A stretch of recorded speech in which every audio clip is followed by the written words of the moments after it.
জান্নাতের দরজা ৮টি। মহানবী বলেছেন, পরিপূর্ণরূপে অজু করে যে ব্যক্তি এই দুয়া বলবে, আশহাদু আন লা ইলাহা ইল্লাল্লাহু ওয়াহদাহু লা শারিকা লাহু ওয়া আশহাদু আন্না মুহাম্মাদান আবদুহু ওয়া রাসূলুহু, তার জন্য জান্নাতের ৮টি দরজা খুলে দেওয়া হবে। যে দরজা দিয়ে ইচ্ছা তাতে প্রবেশ করবে। মুসলিম। রাসূলুল্লাহ বলেছেন, জান্নাতের ৮টি দরজার মধ্যে এমন একটি দরজা আছে যার নাম হল রাইয়ান।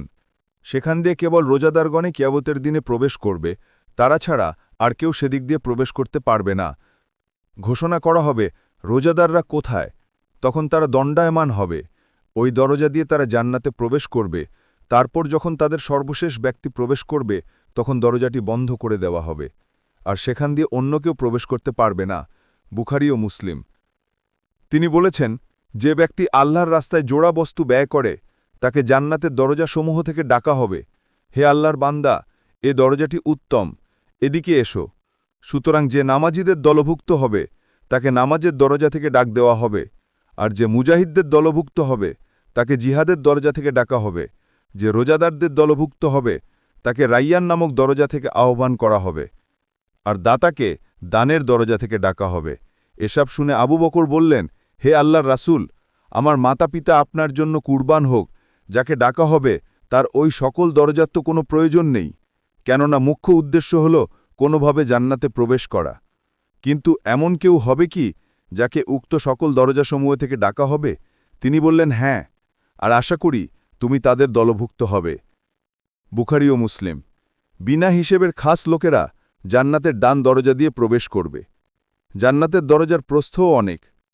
হাদিসে এসেছে, কিয়ামতের সুপারিশের সময় মহান আল্লাহ বলবেন, হে মোহাম্মদ, তোমার উম্মতের মধ্যে যাদের কোনো হিসাব নিকাশ হবে না, তাদেরকে ডান দিকের দরজা দিয়ে জান্নাতে প্রবেশ করাও। এই দরজা ছাড়া তারা অন্য সব দরজাতেও সকল মানুষের শরিক। অতঃপর নবী বলেন, যার হাতে আমার প্রাণ আছে, তার কসম, জান্নাতের একটি দরজার প্রশস্ততা হচ্ছে মক্কা ও বাহরাইনের হাজারের মধ্যবর্তী দূরত্ব, অথবা মক্কা ও সিরিয়ার বুশরার মধ্যবর্তী দূরত্বের সমান। বুখারী ও মুসলিম। এক বর্ণনায় দরজার দুই বাজুর মধ্যে ব্যবধানের দূরত্ব বলা হয়েছে ৪০ বছরের পথ। জান্নাত প্রবেশকালে তা ভিড়ে পরিপূর্ণ হয়ে উঠবে। মুসলিম ও আহম্মদ। আর আল্লাহই ভালো জানেন ৮টি জান্নাতের নাম। কেউ কেউ ৮টি জান্নাতের নাম উল্লেখ করলেও আসলে সে নামগুলি সকল জান্নাতেরই গুণবাচক নাম। অবশ্য কোনো কোনো জান্নাতের নাম স্পষ্টত উল্লেখ হয়েছে, যার বিবরণ নিম্নরূপ। ফিরদাউস। এ জান্নাত সম্বন্ধে মহান আল্লাহ বলেছেন, ইন্নাল্লাযিনা আমানু ওয়া আমিলুস সলিহাতে কানাত লাহুম জান্নাতুল ফিরদাউসি নুজুলা খালিদিনা ফিহা লা ইয়াবগুনা আনহা হাউলা। অর্থাৎ, নিশ্চয়ই যারা বিশ্বাস করে ও সৎকর্ম করে, তাদের অভ্যর্থনার জন্য আছে ফিরদাউসের উদ্যান, সেথায় তারা স্থায়ী হবে, এর পরিবর্তে তারা অন্য স্থানে স্থানান্তরিত হওয়া কামনা করবে না। কাহফ ১০৭ থেকে ১০৮। আল্লাযিনা ইয়ারাসুন আল ফিরদাউসি হুম ফিহা হালিদুন। অর্থাৎ, অবশ্যই বিশ্বাসীগণ সফলকাম হয়েছে, তারাই হবে উত্তরাধিকারী। উত্তরাধিকারী হবে ফেরদাউসের, যাতে তারা চিরস্থায়ী হবে। মুমিনুন ১ থেকে ১১। আনাস বলেন, রাবাইয়ে বিনতে বারা, যিনি হারেজা ইবনে সুরাকার মা, তিনি নাবিয়ের নিকট এসে বললেন, ইয়া রাসূলাল্লাহ, আমাকে হারেজা সম্পর্কে কিছু বলবেন না? সে বদরের দিনে খুন হয়েছিল। যদি সে জান্নাতি হয় তাহলে ধৈর্য ধারণ করব, অন্যথায় তার জন্য মন ভরে অত্যাধিক কান্না করব।